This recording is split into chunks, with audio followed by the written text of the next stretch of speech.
Ciptaan-ciptaannya.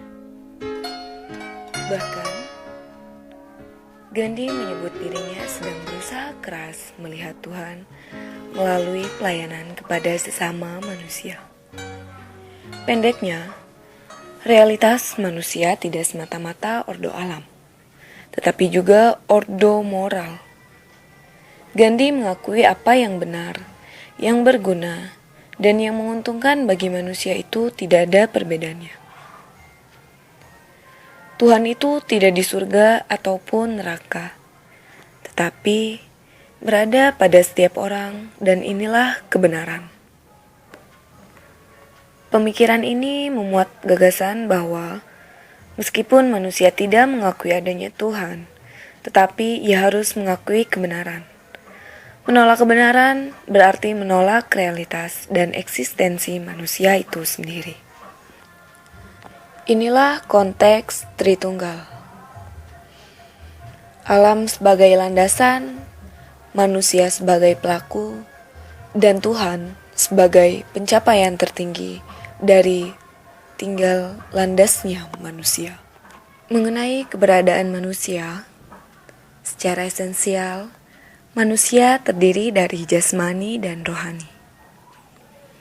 Manusia juga memiliki kesadaran, rasio, kehendak, emosi, dan rasa keindahan. Dari keberadaannya itu, esensi aktivitas manusia di dunia menurut Gandhi adalah pembebasan. Pembebasan manusia merupakan satu langkah ke arah pembebasan seluruh umat manusia dari kezoliman dan kekerasan dari orang lain dan dari diri mereka sendiri. Berikut pelaksanaan 6 kebajikan tertinggi yang dijiwai oleh filsafat India, yakni ahimsa. Ahimsa diartikan sebagai tindakan tidak membunuh atau melukai makhluk hidup. Namun menurut Gandhi, ahimsa memang tidak mengandung pengertian sekeras itu. Dan yang berikutnya, satyagraha, yang berarti kebenaran. Dan kebenaran yang dapat direalisasikan dalam pikiran, perkataan, dan perbuatanlah yang dapat disebut benar. Berikutnya brahmacharya, yang berarti tingkah laku yang menuntun manusia kepada Tuhan. Berikutnya aparigraha, yang berarti memberikan harta milik pada orang lain. Tindakan ini merupakan pandangan tanpa milik. Meski demikian, sebenarnya aparigraha bukan berarti orang tidak boleh memiliki harta duniawi, tetapi dalam kerangka pengabdian pada Tuhan dan pelayanan sama manusia. Yang berikutnya asteya, diartikan sebagai tidak mencuri, dan hal ini merupakan dasar bagi penentuan hak milik seseorang. Selanjutnya abhaya, diartikan sebagai bebas dari semua rasa takut, seperti rasa takut akan mati, rasa lapar, penghinaan, penganiayaan, murka, dan yang sejenisnya. Alam merupakan mitra yang senantiasa berhadapan dengan manusia. Alam merupakan jembatan bagi kehidupan yang abadi. Sejauh hal itu dimengerti secara sadar. Oleh karena itu, manusia perlu menyelaraskan diri dengan alam.